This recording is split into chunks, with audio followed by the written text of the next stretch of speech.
Hey guys, what's going on? It's Ryan, Christina, and Jax from OB Training and Sports Performance, and today we're going over the Turkish Get Up. So Turkish Get Up is a great full body exercise that can be conditioning, strengthening, everything that you need in a workout as long as you're doing it correct. So the problem with the Turkish Get Up is that it's really intricate and can be complicated if you've never done it before. So first thing you need to do is lay yourself right onto the ground, and what you're going to do is take one leg and you're going to bend it, you're going to straighten out the other leg and make a nice V shape with your lower body. Next thing that you're going to do is, if you're using a weight, you're going to grab a weight. You don't have to use a weight to start out with this, you can just use your hand. I do recommend putting something in that hand.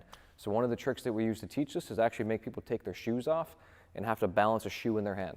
You can use a soccer ball, something that's light, but it's going to force you to have to balance it above your head. So you're going to press that arm up in the air. When you press that arm up in the air, I want you to notice one thing, and that's we're not actually pressing up, but the shoulders actually relax down in the socket. So it's really important to make sure for balance that your shoulder is perfectly aligned in the socket. Otherwise, the weight is going to wobble around as you try to go up and down.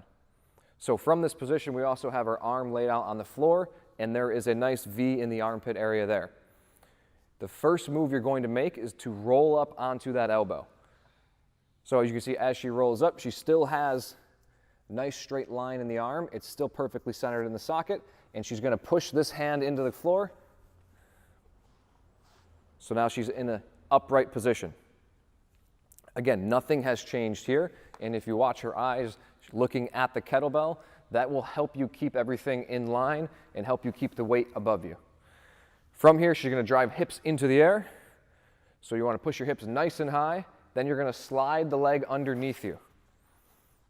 When you slide the leg underneath you, we want to make sure that, again, it's directly under us and centered so that we have a good base of support. From here, she's going to sit her hips back and then up into a lunge position. So when she's up in this lunge position, we should be as close to 90 degrees as we can. Again, nice straight line here, and that arm is still directly overhead. From this position, she'll stand.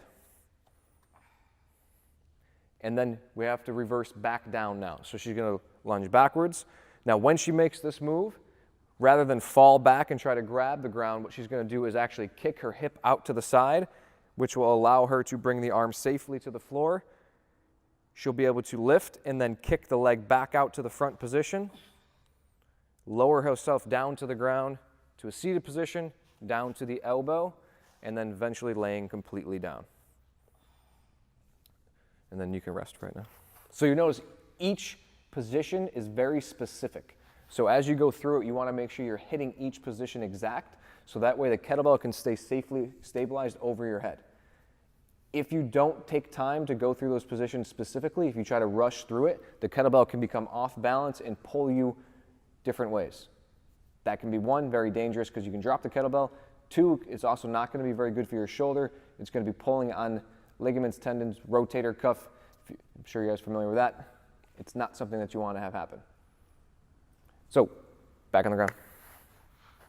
To review very quickly, Christina is going to show you what a full Turkish Get Up looks like in motion, and I'm just going to describe what she's doing as she goes through it. So she gets her arm straight up in the air. She places this one down on the ground. She's got her V in the legs and in the arm. She rolls down to the elbow, pushes the hand into the floor, drives the hip up in the air, slides the leg through, sits back into the lunge, stands, and then reverses back down to one knee, kicks the hip out, kicks the leg out, on her butt, elbow, right back down on the ground. So that is how a Turkish Get Up should look. Again, we do not recommend starting with a heavy weight. Start with something light so you can get your positioning correct. And before you're even able to do the Turkish Get Up, make sure you check out our overhead press videos so that way you can make sure you get the dumbbell, kettlebell, whatever it is you're using properly over your head. Peace.